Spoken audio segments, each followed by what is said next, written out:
Hello साथियों, आज की इस वीडियो में आप सभी को फिर से बहुत बहुत स्वागत है। संविधान का भाग नंबर 4 के ऊपर आज हम लोग चर्चा करने वाले हैं।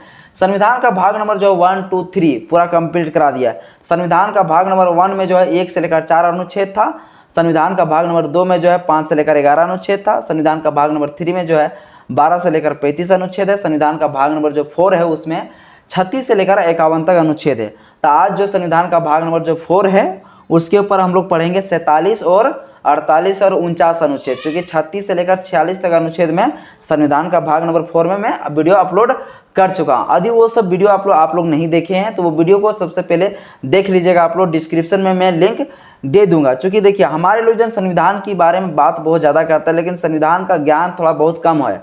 सही बात है। तो सबसे पहले संविधान का ज्ञान पहले आप लोग ले लीजिए, फिर जय भीम जय संविधान करिए। मेरा ये मानना है, ये बुरा मानने वाली बात नहीं है। चूँकि हमारे लोग जो है जय भीम जय संविधान बहुत ज़्यादा करते हैं, तो मैं अपने भाई लोग से मैं कहना चाहता हूँ, भैया आप संविधान को पढ़िए। चूँकि हम लोग जो है भारत का संविधान को मानने वाले लोग हैं।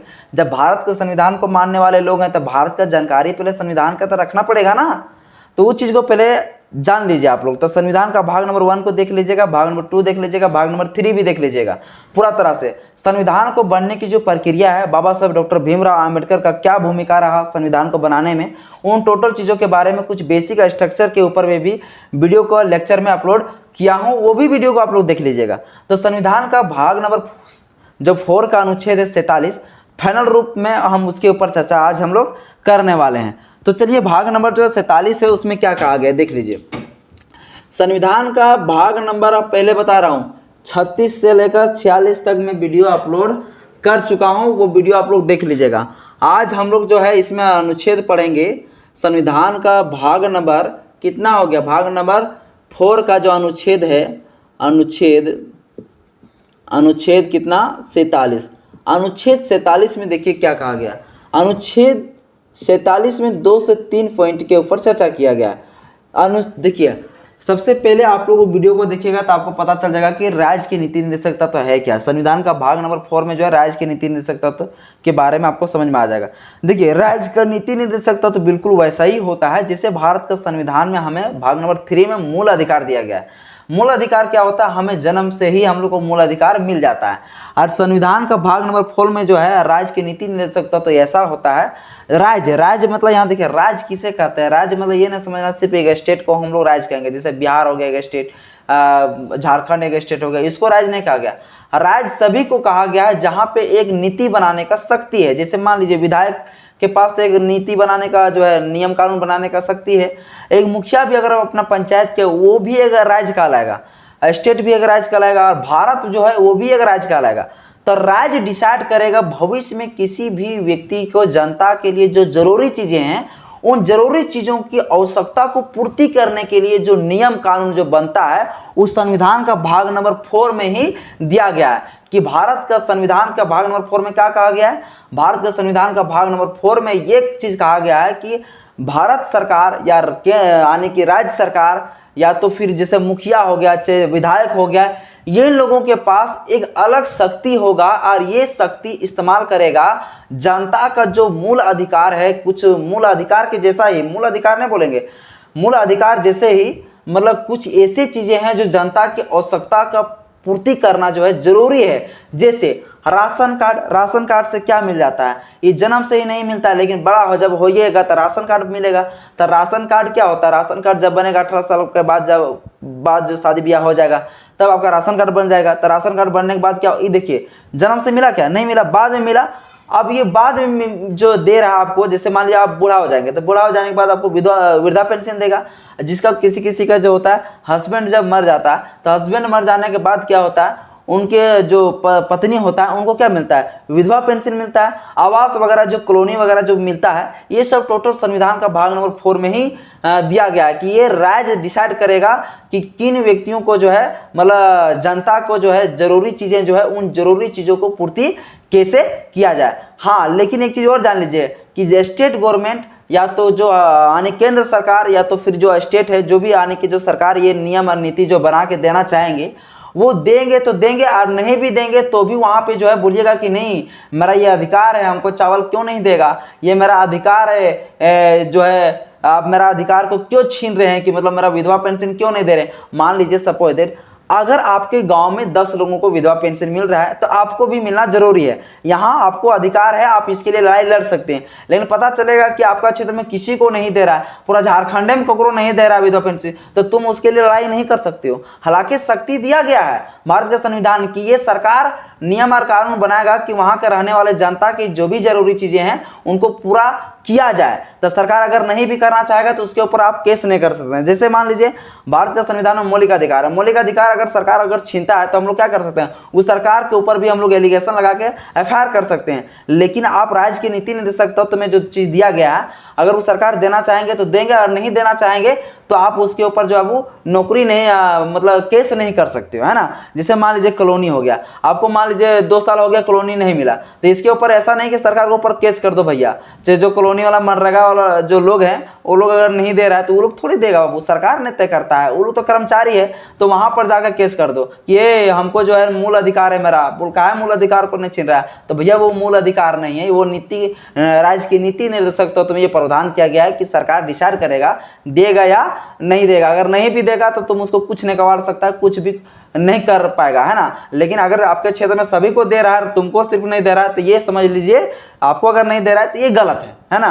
तब आप जो है लड़ाई लड़ सकते हो। तब बिल्कुल जो राज्य की नीति नहीं दे सकते तो कैसा है, तो बोलेंगे एकदम बिल्कुल मौलिक अधिकार के जैसा ही है लेकिन मूल अधिकार नहीं है। तो देखिए 47 में कहा गया है, आर्टिकल नंबर 47 में जो है 2 से 3 पॉइंट इसमें कहा गया है, पोषाहार का व्यवस्था करेगा, यानी कि सरकार जो है क्या करेगा, पोषाहार की व्यवस्था करेगा। पोषाहार यानी न्यूट्रिशन, पोषाहार की व्यवस्था करेगा। पोषाहार में जैसे क्या, पोषाहार की व्यवस्था करेगा, जैसे चावल वगैरह देता है, चावल दे रहा है, हम लोग को चावल दे रहा है कि नहीं, सरकार चावल देती है। गेहूं देता है ना, गेहूं देता है। देखिए लाइट भी थोड़ा सा चला जा रहा है दोस्त, क्या कहूँ मैं, लाइट बुझ जा रहा है। देखिए पोषाहार में क्या, चावल सरकार दे रहा है, दूसरा क्या गेहूं सरकार दे रही है, ठीक है ना, गेहूं। इसका आयु जो भी चीज जरूरी चीजें हैं वो चीजों की व्यवस्था सरकार खर्च उठाएगी। जैसे मान लीजिए चावल है, अगर चावल अगर नहीं खाते हैं, भात वगैरह नहीं खाएंगे तो भैया मर न जाएंगे, तो इसका जो है सरकार व्यवस्था करेगा। आने के 1 रुपये में आपको 1 किलो चावल मिल जाता है, 50 किलो चावल आने के 50 रुपये में आपको मिल जाएगा, गेहूं भी आपको दिया जाएगा। तो ये सब चीज़ें जो शक्ति है उस संविधान का भाग नंबर जो है 4 का अनुच्छेद नंबर 47 में दिया गया कि सरकार का ये कर्तव्य होगा कि सरकार इस अपना राज्य में रहने वाले अपने क्षेत्र में रहने वाले नागरिक के लिए ये चीज़ का व्यवस्था करे, है ना। तब जो है अपने पप्पा घर से नहीं देता है ना, ये संविधान में लिखा गया है। संविधान का आर्टिकल नंबर 47 में कहा गया है मुख्यमंत्री को, विधायक को, यानी सबको शक्ति देता है कि जो मतलब जिसके पास कानून बनाने का शक्ति होता है उनको शक्ति देता है कि अपना क्षेत्र में रहने वाले नागरिक के लिए ये सब व्यवस्था किया जाए, ठीक ना। तो चावल गेहूं पोषाहार की व्यवस्था करेगा। दूसरा में क्या, दूसरा में कहा गया भैया नशीली पदार्थ के सेवन पर, नशीली पदार्थ जो है, नशीली पदार्थ के ऊपर रोक लगाएगा। नशीली पदार्थ के ऊपर क्या करेगा, रोक लगाएगा सरकार। जो भी नशीली दवा है, नशीली पदार्थ आने की दवा भी बोल सकते हैं यहाँ पर, नशीली पदार्थ, नशीली दवा के ऊपर सरकार क्या करेगा, मादक जो पदार्थ होता है नशीली चीजें उनके ऊपर सरकार क्या करेगा, रोक लगाएगा। अब बोलेगा सर चावलों ऊपर गेहूं के ऊपर रोक लगा देगा कि, अरे पगला कौन इंसान है यार। चावल और गेहूं के ऊपर जो है रोक नहीं लगाएगा, चावल और गेहूं के ऊपर रोक नहीं लगाएगा। नशीली पदार्थ जो है दवा है इनके ऊपर रोक लगा देगी सरकार, लगा सकता है, ठीक ना। अब मान लीजिए तीसरा में आ गया, तीसरा में क्या है बाबू, तो तीसरा में शराब के ऊपर जो है सरकार क्या करेगा, प्रतिबंध करेगा। यानी कि सरकार जो है शराब के ऊपर प्रतिबंध लगा सकता है। बिहार में भी क्या है, बिहार में शराब वहाँ नहीं बिकता है, शराब बेचने वाले के ऊपर कार्रवाई हो जाएगा।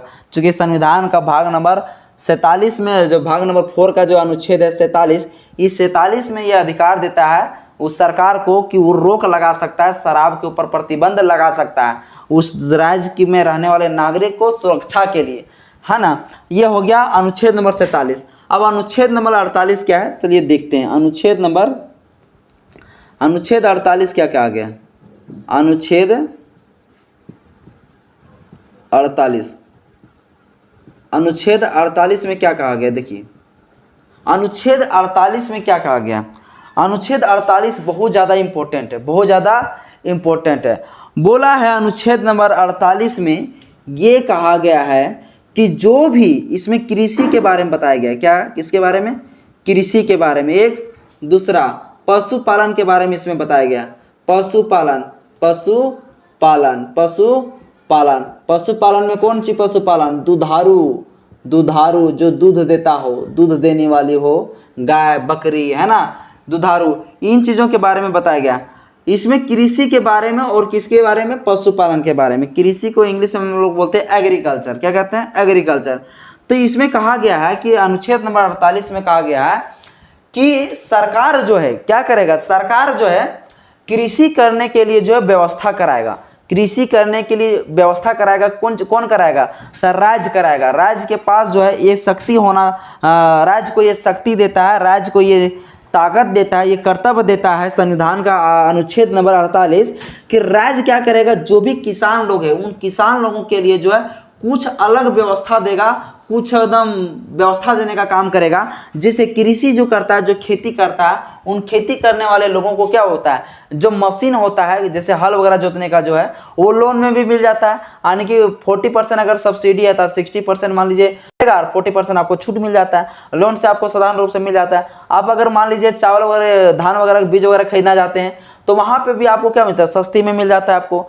तो ये चीज़ के लिए सरकार व्यवस्था कराएगा। यानी कि सरकार जो है क्या करेगा, कृषि करने के लिए जो भी चीज़ों की जो आवश्यकता होता है, जैसे ट्रैक्टर वगैरह अगर आप लोग लोन में लेना चाहते हैं कृषि करने के लिए तो वो लोन में आप लोग ले सकते हैं।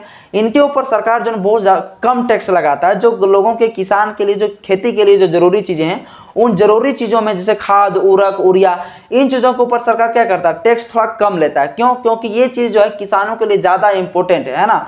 इसलिए जो है सरकार कहता है कि कृषि करने के लिए थोड़ा सा जोर देना चाहिए, यानी कि कृषि करने में, यानी खेती करने में किसानों को मदद करना है सरकार को। यानी कि लोन के माध्यम से मदद करो, जैसे ही मदद करो लेकिन मदद करो। इसीलिए जीएसटी वगैरह जो है खेती करने के लिए जो भी वस्तुएं होते हैं उन चीज़ों में जीएसटी बहुत ज़्यादा सरकार नहीं लेता है। यह आर्टिकल नंबर 48 का देन है, जिसके वजह से जो है हम लोग किसान लोग जो है खेती आसानी से कर पाता है, ठीक ना। ट्रैक्टर को भी बहुत कम रेट में मिल जाता है, लोन वगैरह मिल जाता है ना। इसके लिए नाबार्ड वगैरह की व्यवस्था किया गया है। नाबार्ड के माध्यम से आप बहुत सारे कुछ ले सकते हैं। नाबार्ड जो है एक कंपनी है, जो एक प्रकार का समिति होता है, उस समिति के माध्यम से आप चाहेंगे तो खेती करने के लिए बहुत सारे चीजें आप लोग व्यवस्था को ले सकते हैं। ये नाबार्ड के बारे में भी। पॉइंट में क्या है, पशुपालन। पशुपालन जब बात उठता है तो ये थोड़ा सा खतरनाक है, इसको देख लीजिएगा, क्योंकि इसी के ऊपर जो हिंदू मुसलमान में झगड़ा बहुत ज्यादा होते रहता है।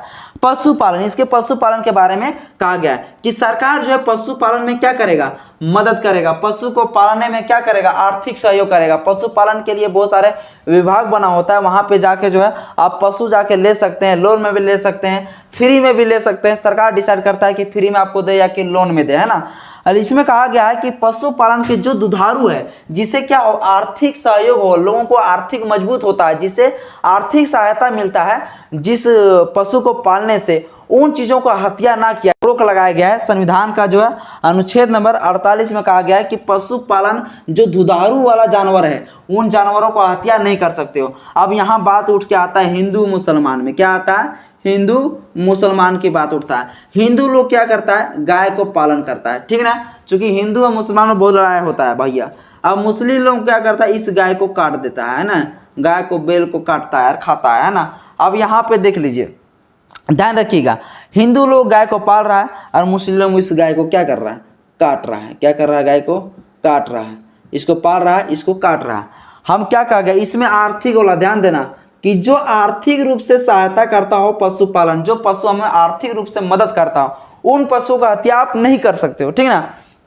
अब यहाँ झगड़ा का विषय उठ जाता है कि क्या गाय को काट सकता है या नहीं काट सकता, क्या गाय काटने पर यह अपराध है या नहीं है, क्या संविधान का आर्टिकल नंबर 48 का उल्लंघन है क्या, अगर गाय को अगर मुसलमान काट रहे हैं तो भैया यहाँ इस चीज़ को थोड़ा सा ध्यान से आप लोग समझ लीजिए। ये जो मुस्लिम है, ये मुस्लिम लोग के पास गाय आता कहाँ से, ये मुस्लिम लोग के पास गाय जो आता है वो कहाँ से आता है, हिंदू लोग के पास से आता है। ये हिंदू लोग के अंदर जो थोड़ा गरीब तबके का जो होता है वो भाई लोग क्या होते हैं, वो लोग पास उतना सारा पैसा नहीं हो पाता, जिसकी वजह से वो गाय वगैरह को पालते हैं। और जब गाय क्या करती है, दूध देना बंद कर देती है, तो कुछ पैसों के लालच में जो है वो बेच देते हैं कसाई के पास। और कसाई वो जानता है कि ये गाय को ले जाके काट देंगे, इससे जो है हत्या कर देंगे गाय को, लेकिन मजबूरी रहता है वो बेचारे के कि अगर हम नहीं बेचेंगे तो हम बाबू अपना घर कैसे चलाएंगे, गाय भी दूध देना बंद कर दी। तो मजबूरी में वो बेचारे हिंदू लोग क्या करता है, कसाई के पास गाय दे देता है। अब वो गाय क्या करता है, काट देता है। अब जब गाय को काटते हैं तो भैया यहाँ पे बात उठता है कि मुस्लिम जो है अपराध कर दिया भैया। तो भैया सबसे पहले अगर रोक मुस्लिम के ऊपर लगा रहे हैं तो हिंदू के ऊपर लगाइए। हिंदू के ऊपर इसलिए लगाइए चूंकि ये मुस्लिम को गाय मिल कहाँ से रहा है, तो हिंदू से मिल रहा है, तो हिंदू के ऊपर भी आप लोग लगाइए रोक।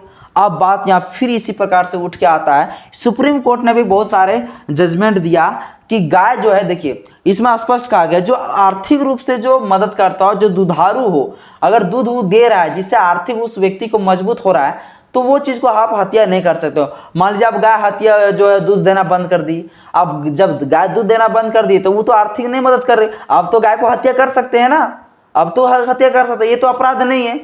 फिर सुप्रीम बहुत सारे लोग जो है याचिका फिर सुप्रीम कोर्ट में देने लगा कि भैया एक बात बताइए, जब ये गाय दूध देना बंद कर देगी तो गाय के द्वारा जो गोबर से क्या होता है, खाना वगैरह बनाने में थोड़ा सा मदद होता है, जो गोठा वगैरह हम लोग कहते हैं ना, चिपरी वगैरह जो थाप के जिसको क्या कहता है, घर में खाना वाना बनाने में मदद करता है, तो ये भी क्या हो गया, आर्थिक रूप से मदद कर रहा है। तब जो है सुप्रीम कोर्ट के पास याचिका जब पहुंचा तो सुप्रीम कोर्ट ने फिर जजमेंट दिया।